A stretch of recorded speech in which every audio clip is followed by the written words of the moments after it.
Selamat siang, shalom saudara sekalian. Apa kabar siang hari ini? Hebat luar biasa ya. Tadi disaksikan ya, oleh Eva tadi, bukan kita yang hebat, ya bukan Roni, bukan Her, bukan saya, bukan rekan-rekan kita, tapi Tuhan kita yang luar biasa. Ya. Tuhan yang memampukan kehidupan kita untuk menjadi alat kemuliaan. Amin saudara. Natal ketiga kalau nggak salah ya, kita bersama-sama dengan PJ Cornelius ya, kita merayakan Natal bersama ya, puji Tuhan. Seperti pujian terakhir tadi, biarlah kehendak Bapa yang terjadi di sekitar kita. Ini dikatakan waktu Tuhan Yesus di Taman Getsemani saat dia akan disalib ya, dia merasakan secara daging ya, dia mengalami penderitaan dan dia bilang biar kehendak Bapa yang terjadi. Dia ingin calon yang lalu daripadanya, tapi dia berkata bahwa biar kehendak Bapa yang terjadi. Demikian juga kehidupan kita menyambut tahun baru ya, tahun 2021, biarlah semua kehendak Bapa yang terjadi atas kehidupan kita, bukan kehendak kita lagi. Ya. Kita akan masuk firman Tuhan, ya siap mendengar firman Tuhan. Ada yang dalam mungkin? Ya kita akan pahami dulu ya. Lukas 1 di ayatnya yang ke-30. Ini merupakan kisah waktu kelahiran Tuhan Yesus. Ya sebelum itu malaikat Gabriel ya datang kepada seorang perempuan, ya perempuan dia adalah perawan bernama Maria. Gabriel ini merupakan malaikat Tuhan yang untuk khusus mengabarkan kabar berita, ya berita sukacita, berita kebaikan. Ya. Banyak malaikat, Tuhan punya malaikat lain, Mikael ya, malaikat perang ya. Tapi waktu Maria didatangi oleh seorang malaikat ini namanya Gabriel. Dia datang ke tempat Maria dan mengatakan bahwa kau akan mengandung bayi yang kudus, ya bayi dari Allah yaitu yang akan dinamai Yesus. Kita lihat di ayat yang ke-30 ya, waktu malaikat datang ke Maria, dia mengatakan, kata malaikat itu kepadanya, apa saudara? Jangan takut. Mungkin Maria saat itu datangi malaikat, dia menerima salam, salam ya, dia kaget, siapa yang datang? Ternyata dia sangat terkejut dan malaikat itu bilang, jangan takut hai Maria, sebab engkau beroleh kasih karunia di hadapan Allah. Siapa yang takut hari ini? Kita semua mungkin diliputi oleh ketakutan, mungkin melihat situasi yang saat ini telah terjadi ya, situasi dalam pandemi ataupun dalam kehidupan keluarga kita merasakan ketakutan. Apalagi tahun depan ya, tahun depan 2021 mau seperti apa masih tanda tanya. Tapi firman Tuhan pada siang hari ini seperti malaikat Tuhan berkata kepada Maria, jangan takut, sebab engkau akan beroleh kasih karunia di hadapan Allah. Engkau beroleh kasih Allah, anugerah Allah. Enggak semua wanita perempuan yang akan mendapatkan kasih karunia, khususnya Maria mendapatkan anugerah Tuhan. Tuhan kalau mau kasih karunia itu tidak ya berdasarkan otoritas Tuhan, kehendak Tuhan. Dia mau kasih karunia kepada siapa yang berhak menerimanya. Nah, saat itu Maria mendapatkan kasih karunia Tuhan. Berarti Maria enggak perlu takut. Jangan takut. Berikutnya suami dari Maria bernama Yusuf. Ya, Yusuf ya seorang keturunan Daud ya. Dia juga asli dari Yehuda ya, di Bethlehem. Dia merupakan tunangannya dari Maria. Pun didatangi oleh malaikat pada waktu dia tidur. Malaikat datang kepada dia. Saat itu Yusuf itu ingin apa? Ingin menceraikan Maria. Tapi dia tahu Maria ini mengandung, tapi bukan karena ya hubungan suami istri, bukan karena dia. Dia mesti secara lagi gak terima. Kenapa kok tunangannya ini setelah hamil? Dan malaikat mengatakan bahwa jangan kau takut, bahwa yang dikandung oleh tunangan Maria berasal dari Roh Kudus. Dikatakan di dalam Matius 1 ayat 20, tetapi ketika ia mempertimbangkan maksud apa? Waktu dia ingin menceraikan Maria secara diam-diam. Karena waktu adat di saat itu kalau orang ketahuan sudah hamil duluan, dia akan dirajam batu. Perempuan yang nggak ada suaminya, yang nggak jelas itu akan dihukum dengan hukum taurat, dirajam batu. Makanya Yusuf ingin menceraikan secara diam-diam. Dia mengasihi Maria. Tetapi saat itu malaikat Tuhan nampak kepadanya dalam mimpi dan berkata, Yusuf anak Daud, kembali lagi ada kata-kata, janganlah engkau takut ya, mengambil Maria sebagai istrimu, sebab anak yang di dalam kandungannya adalah dari Roh Kudus. Pun kata-kata jangan takut dikatakan kepada Maria, dikatakan juga kepada Yusuf dalam sebelum kelahiran Tuhan Yesus. Akhirnya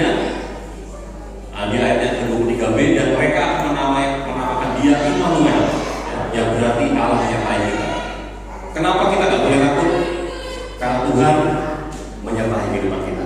Tidak sekalipun Dia membiarkan kita sendiri, dan tidak sekalipun Dia meninggalkan kehidupan kita sendiri menghadapi tahun depan. Ya, kita kurang berapa hari lagi? 10 hari ya.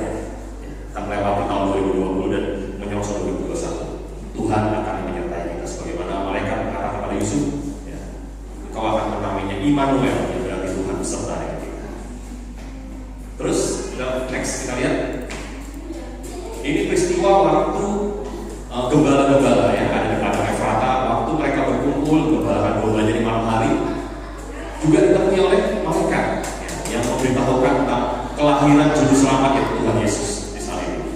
Mereka sedang berkumpul, tiba-tiba berdirilah dalam Lukas 2 ayat 9, tiba-tiba berdirilah seorang malaikat Tuhan di dekat mereka dan kemuliaan Tuhan bersinar yang meliputi mereka, dan mereka sangat ketakutan. Tentunya mereka kaget. Malam hari yang gelap, mungkin ya dalam suasana yang gelap, gembala itu sedang menggembalakan domba-domba, tiba-tiba ada kemuliaan yang turun, terang Tuhan yang turun ke dalam malaikat Tuhan. Mereka sangat ketakutan. Lalu kata malaikat itu kembali, jangan takut, sebab sesungguhnya aku memberitakan kepadamu kesukaan besar untuk seluruh bangsa. Hari ini telah lahir bagimu juru selamat, yaitu Kristus Tuhan di kota Daud. Kita tidak perlu takut, karena ada sukacita yang akan Tuhan berikan dan keselamatan dari Tuhan yang terus dikerjakan dalam hidup kita dalam melampaui hari-hari ke depan. Pesan Tuhan, Maria mendapatkan kasih karunia sehingga tidak perlu takut. Yusuf mendapatkan pesan dari malaikat, jangan takut, karena engkau akan mendapatkan sukacita, akan mendapatkan pertolongan Tuhan. Dan juga para gembala ini jangan takut, sebab sukacita akan turun dan juru selamat itu akan menyertai kehidupan. Akhirnya mereka setelah itu akan setelah mendapatkan pesan dari malaikat itu, mereka datang ke Bethlehem, ya, menemui bayi Yesus yang saat itu sudah dilahirkan. Next, ya.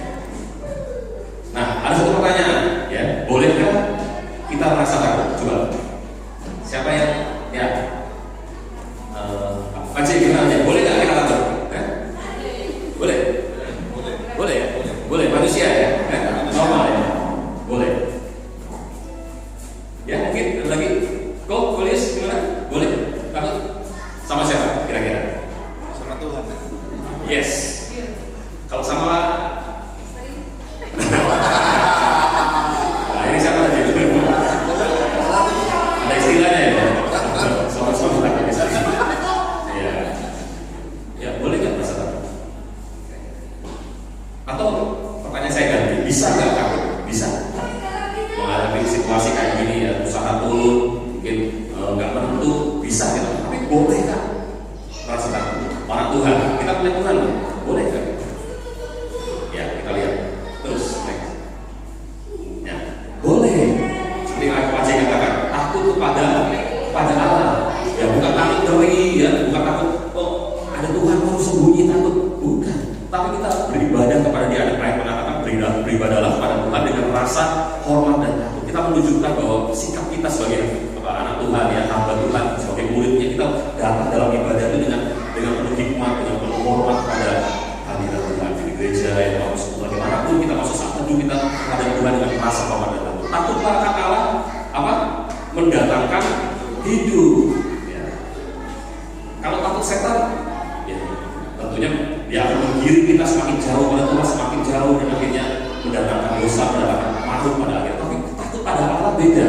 Takut pada Allah itu akan mendatangkan suatu kehidupan, ya, juru selamat Yesus, ya, mendatangkan kita untuk membawa kita kepada kehidupan kekal, yaitu bersama Tuhan. Maka orang bermalam dengan puas, ya, tanpa ditimpa malapetaka, ya, bisa tidur malam hari, ya, dengan tenang, ya, tanpa pikiran yang kalut, ya, bisa tidur dengan tenang, dengan menyangka Tuhan yang memberikan nasihatnya bahwa jangan takut, ya, karena takut akan Allah mendatangkan hidup. Yang misalnya selalu saya berikan.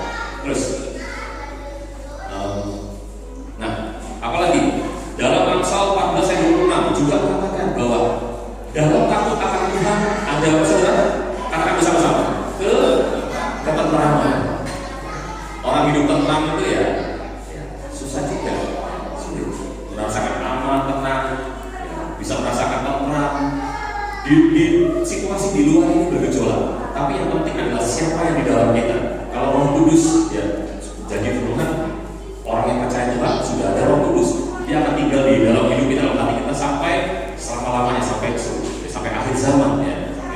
Roh Kudus itu yang memberikan kita ketentraman, penghiburan, penuntun, bahkan sukacita. Damai kita bukan ditentukan oleh apa yang terjadi di luar, tapi apa yang ada di dalam, yang mereka sukacita. Ini katakan, dalam takut akan Tuhan ada ketentraman yang besar, ya bahkan ada, katakan bersama-sama, perlindungan. Hari-hari ini cari perlindungan di mana? Ya, di tempat di ujung bumi yang jauh sekali itu, ya, dan tidak lepas namanya dengan ketakutan. Tidak ada perlindungan, tapi di dalam Tuhan itu ada perlindungan yang kuat. Ya. Takut akan Tuhan adalah sumber kehidupan sehingga orang terhindar dari jerat maut. Tahun depan kita yang belum memahami hal ini, kita ada seruan untuk jangan takut, ya, kita mengandalkan Tuhan, mencari perlindungan Dia, dan juga menjadikan Dia sumber kekuatan kita, bahkan ketentraman. Selanjutnya, ya ini hal-hal yang kita takutkan, ya. Selama ini mungkin ada yang takut dalam sakit penyakit, ya, yang terus-menerus bertahun-tahun tidak sembuh-sembuh mungkin, ya, atau nanti akan kena virus dan sebagainya. Itu adalah ketakutan yang sering kita hadapi, sakit penyakit, bahkan ada yang takut kekurangan. Firman Tuhan berkata bahwa burung-burung di udara, ya, tidak perlu cari, ya, tidak perlu menabur, tapi dia dipelihara oleh Bapa. Demikian juga kita anak-anaknya lebih daripada burung-burung itu. Jangan takut akan kekurangan. Yang Mazmur mengatakan bahwa anak-anak dan anak cucu orang benar tidak akan sampai memiliki Tuhan akan pelihara. Ada yang takut masa depan, mungkin anak kecil, ya, atau orang remaja mungkin yang berpikir bagaimana masa depan, atau mungkin orang muda yang masa depan bagaimana nanti di depannya ini. Takut, sering menghantui pikiran kita. Takut gagal, mungkin kegagalan, ya, dalam rumah tangga mungkin hal ini menghantui, ya. Kehilangan apa? Harta benda bisa, ya. Kehilangan pasangan mungkin, kehilangan anak bisa jadi. Ayub mengatakan bahwa Tuhan yang memberi, Tuhan yang mengambil, ya. Kita serahkan kepada Tuhan. Terus takut kehilangan juga, takut. Ada yang takut setan? Musuh kita adalah iblis, tapi kita harus lebih kuat lagi karena kita punya Tuhan. Terus Mazmur, ya, dalam Mazmur, Mazmur, ya, Mazmur dalam Mazmur itu Daud pernah ya mengatakan hal ini. Ayat 12 dari pasal 56, kepada Allah aku percaya, aku tidak takut. Apakah yang dapat dilakukan manusia terhadap aku? Ya. Daud itu dikejar-kejar oleh Saul, ingin dibunuh. Bahkan dikejar-kejar juga oleh anaknya Absalom, ingin merebut kekuasaannya. Dia lari bersembunyi, bahkan pernah menjadi seperti orang gila, ya, dilari di bangsa Filistin. Dia berpura-pura jadi orang gila. Dia ketakutan. Tapi di saat yang sama dia mengatakan bahwa kepada Allah aku percaya, aku tidak takut. Asal saja kita punya Tuhan, ya, sebagaimana Yesus yang lahir dalam hidup kita, dalam hati kita tidak akan mengalami hal ini lagi. Tidak takut. Sekalipun aku berjalan dalam lembah kekeraman, aku tidak takut bahaya, sebab Engkau besertaku. Ya, gadamu dan tongkatmu itulah yang menghibur aku. Kita bisa mengalami lembah kekeraman. Lembah kekeraman itu banyak, ya. Ada lembah air mata, ya, ada lembah dosa, ada lembah kejahatan, lembah penderitaan. Banyak kita hadapi lembah-lembah dalam hidup ini. Tetapi tidak takut. Daud mengatakan, sekalipun aku ada di dalam lembah yang di dalam dasar sekalipun, tidak ada jalan keluar, tapi dia tidak takut karena Tuhan beserta yang sanggup mengangkat kehidupannya. Dia mengatakan apa? Gadamu dan tongkat. Gada ini biasa dipakai oleh gembala. Jadi gembala itu kalau dia menggembala domba, dia punya dua alat ini, yaitu gada dan tongkat. Tongkat ini panjang, bentuknya seperti ada melingkar gitu, ya, untuk menuntun domba-dombanya, mengatur supaya nggak mencong kiri, mencong kanan, belok kiri, belok kanan, dia mengatur. Dan juga ada lingkarannya untuk kalau ada domba yang ke kiri, dia akan tarik leher domba itu kembali pada jalurnya sebenarnya. Dan juga gada itu untuk mengusir serigala-serigala di hutan yang kerap kali mengganggu domba itu dalam mencari makan. Jadi diusir sama gembala dengan gada. Gada itu dari akar, ya, di akar pohon-pohonan begitu yang ada serabutnya untuk mengusir serigala-serigala itu. Nah, Tuhan itu punya dua alat itu untuk melindungi kita. Ya, jangan takut menghadapi tahun depan. Gada dan tongkat Tuhan itu cukup untuk melindungi kehidupan kita semua dan menuntun kita tetap lurus dalam jalurnya Tuhan.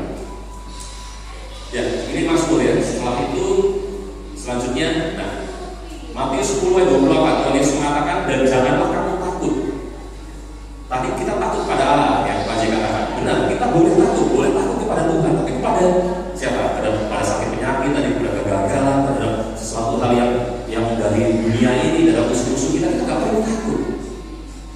Karena apa? Dan jangan kamu takut kepada mereka yang dapat membunuh tubuh. Manusia cuma bisa bunuh daging, bunuh tubuh kita, tapi dia nggak berkuasa membunuh jiwa atau roh kita. Karena takutlah kepada Tuhan, ya, kepada Dia, terutama yang berkuasa membinasakan baik jiwa maupun tubuh di dalam neraka. Hanya Tuhan yang sanggup yang mau memisahkan ya, roh kita untuk dimasukkan ke masuk neraka, masuk surga. Itu Tuhan yang berkuasa dalam masa penghakiman Kristus nantinya. Takutlah kepada Tuhan yang berkuasa, jangan kepada manusia. Ya. Selanjutnya, next. Ya. Nah, ini ya. Tadi kita bicara soal rasa takut yang dihadapi Maria, yang dihadapi oleh Yusuf dan para gembala. Sekarang kita berpikir, terus rasa takut kepada aku dari mana? Apakah dari kita sendiri? Aku takut kepada Tuhan, aku mau beribadah, cari Tuhan. Dari mana itu asalnya? Kalau bukan dari Tuhan sendiri. Dalam Yeremia 39:40, sudah simak. Aku akan memberi mereka satu hati, ya, satu hati dan satu tingkah laku atau tingkah langkah sehingga mereka takut kepadaku. Jadi yang menaruh rasa takut kepada Allah itu Tuhan sendiri ternyata. Ya, saudara cek masing-masing ya. Dalam hati saudara apakah ada rasa takut kepada Allah, rasa hormat? Itu dari mana datangnya? Dari Allah sendiri yang menempatkan. Aku kasih rasa takut karena kau adalah milikku, ya, karena kau adalah milikku, kau punya aku sendiri. Aku akan memberikan mereka satu hati dan satu tingkah langkah sehingga mereka takut kepadaku sepanjang masa, sepanjang hidup kita, untuk kebaikan mereka dan anak-anak mereka yang datang kemudian, bahkan sampai anak-anak kita nanti, keturunan kita, cucu kita. Itu Tuhan yang memberikan rasa takut itu. Takut pada Allah itu yang harus kita wariskan pada anak kita. Takut akan Tuhan, tetap beriman kepada Allah. Itu kita ajarkan kepada setiap ya anak kita tentunya, pada keturunan kita. Selanjutnya, aku akan mengikat perjanjian kekal dengan mereka, bahkan aku tidak akan membelakangi mereka, melainkan akan berbuat baik pada mereka. Aku akan menaruh takut kepadaku ke dalam hati, ya, dalam hati mereka, supaya mereka jangan menjauh daripada aku. Kalau jauh dari Tuhan, ya rasanya, ya kita merasa takut. Tapi kita dekat sama Tuhan, kita tidak merasa takut lagi. Perlindungan Tuhan semakin nyata. Asal kita mendekat, melekat dan berpaut intim karib dengan Allah. Yang mengatakan seperti itu, aku akan menaruh takut padaku ke dalam hati mereka. Tuhan yang memberikan rasa itu, rasa takut itu. Ya, terus ya, ini ya, dalam 2 Timotius 1:7. Baca bersama ayat ini, saudara. Ya. 2-3. Sebab Allah memberikan kepada kita bukan roh ketakutan, melainkan roh yang memberikan kekuatan, kasih dan ketertiban. Lewat Roh Kudusnya, inilah roh kebenaran itu. Allah memberikan kepada kita roh, bukan roh ketakutan, melainkan Roh Kudus yang membangkitkan kekuatan, kasih dan ketertiban. Masih takut? Masih takut? Menghadapi ya tahun depan? Firman Tuhan berkata, simpan Roh Kudus, Dia akan memberikan kekuatan, kasih bahkan ketertiban. Terus ya kita masuk dalam poin yang terakhir. Tadi kita sudah dengar ya, Maria takut, gitu. Maria takut, terus Yusuf juga takut, gembala-gembala semua takut.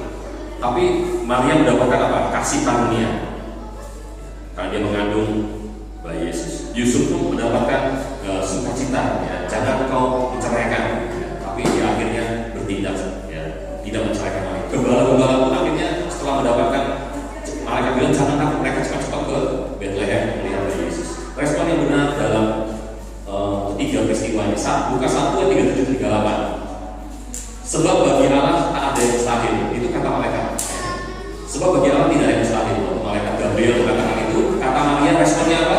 Sesungguhnya aku ini adalah hamba Tuhan. Jadilah padaku menurut perkataanmu itu. Lalu malaikat itu meninggalkan dia. Seperti pujian tadinya. Biarlah kehendak Bapa yang jadi. Biarlah jadilah perkataan. Jadilah kepadaku menurut perkataanmu itu. Tahun depan kita harus terus mengingat, biarlah kehendak Bapa yang jadi. Biarlah yang terjadi adalah perkataanmu. Biarlah yang terjadi hanya firmanmu. Biarlah yang terjadi adalah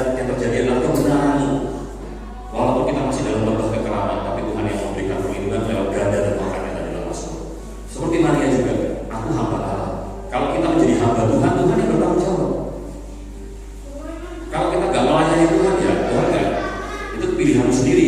Yakobus mengatakan kalau kita bersahabat dengan dunia, kita menjadikan diri kita sendiri musuhnya Tuhan. Menjadikan diri kita sama Tuhan. Makanya Maria mengatakan, sesungguhnya aku adalah hamba Tuhan. Berarti kita nurut hamba. Seorang hamba itu gak punya hak atas hidupnya lagi. Kayak misalnya gelas apa yang diminum dari ya, misalnya kalau ini selama dia masih di toko saya gak punya hak. Tapi kalau saya sudah beli klub ini atau botol ini dari toko ini punya saya. Saya mau minum, mau untuk nyiram tanaman ya, mau untuk membersihkan meja itu hak saya. Tuhan pun sudah membeli kita dengan harga yang lunas lewat pengorbanan. Dia mau pakai kita, ya, mau dijadikan apa hidup kita pun semua adalah indah di mata Tuhan. Kita bisa protes lagi dengan hamba Tuhan. Terjadilah padaku menurut perkataanmu itu. Inilah dia menjadi perkataan kita di tahun ini dan tahun selanjutnya. Terus respon yang benar Yusuf ya. Yusuf waktu didatangi malaikat dalam tidur, jangan takut. Bangun dari tidur, Yusuf gak pikir lagi. Udah langsung dia Yusuf berbuat seperti yang diperintahkan malaikat Tuhan itu kepadanya. Yang mengambil Maria sebagai istrinya. Dia gak pikir nanti bagaimana nanti pertanyaannya. Dia langsung bertindak karena dia tahu bahwa itu perkataan Allah lewat mimpi. Tuhan bisa bicara lewat manusia, para manusia lewat berbagai cara ya. Ayo kalau masalah kata seperti itu, ya bisa lewat mimpi, lewat penglihatannya, banyak cara. Tapi tidak semua Allah mengatakan secara audible kepada manusia. Tapi asalnya dikatakan kita dengan sesuai dengan firman kebenaran, kita yakin bahwa itu adalah tuntunan dari Tuhan. Ya, Yusuf berbuat seperti yang diperintahkan malaikat, seperti berarti dia melakukan firman Tuhan. Kita tidak bisa ya, saudara, kalau mendengar firman terus kita ya amin, tapi kita tidak melakukannya. Kalau tidak melakukannya berarti janji Tuhan tidak akan terjadi.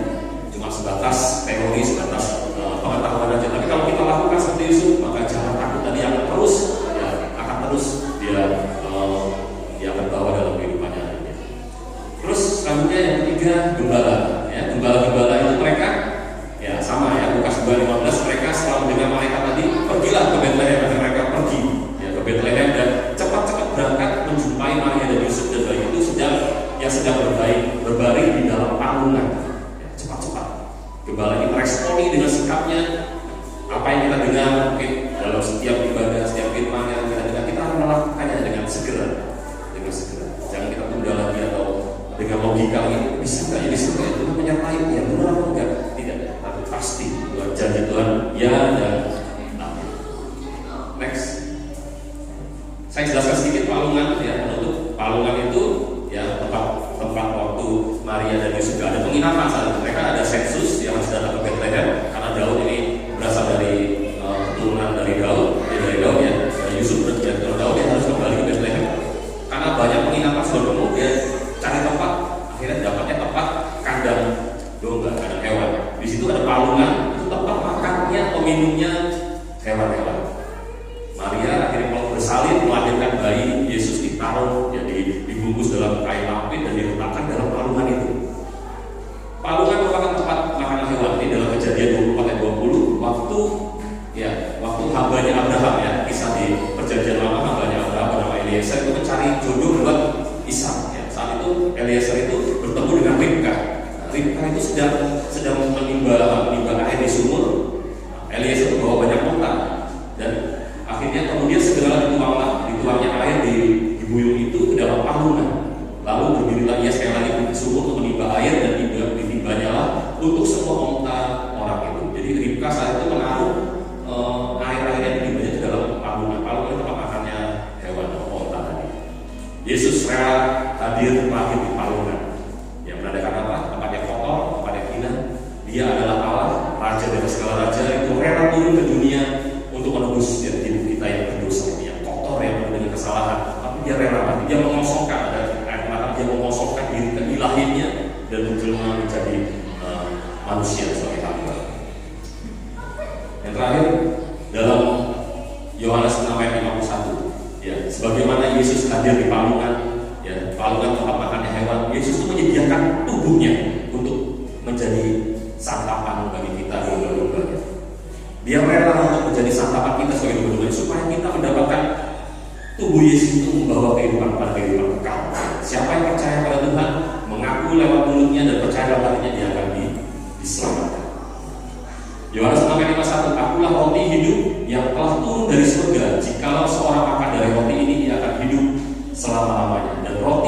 kuberikan itu ialah dagingku yang akan kuberikan untuk hidup dunia. Saudara yang pernah mengalami atau mengikuti ya perjamuan suci yang mengangkat roti atau ya roti itu tosti itu dan juga anggur yang berisi anggur slokin itu mengangkat roti, berarti itu kita mengangkat daging Tuhan, tubuh Tuhan. Terlambat mati, bukan ini seolah-olah tubuh Tuhan, tapi kita mengimani bahwa itu adalah tubuh Tuhan menyatu dengan kehidupan kita, membawa kehidupan kita pada hidup kekal. Dalam Yohanes 8:54, barang siapa makan dagingku dan minum darahku yang mempunyai hidup yang kekal, dan aku akan membangkitkan dia pada akhir zaman, yang untuk memerintah bersama Allah di Yerusalem yang baru, bumi baru dan langit yang baru. Next, yes, Merry Christmas, saudara sekalian, selamat Natal. Biarlah jangan takut lagi menghadapi ya apapun yang terjadi di luar. Kita punya Tuhan yang lahir. Ya, biarkan Yesus yang lahir itu tumbuh, ya, dia semakin dewasa dan kita semakin memiliki rupa dan gambar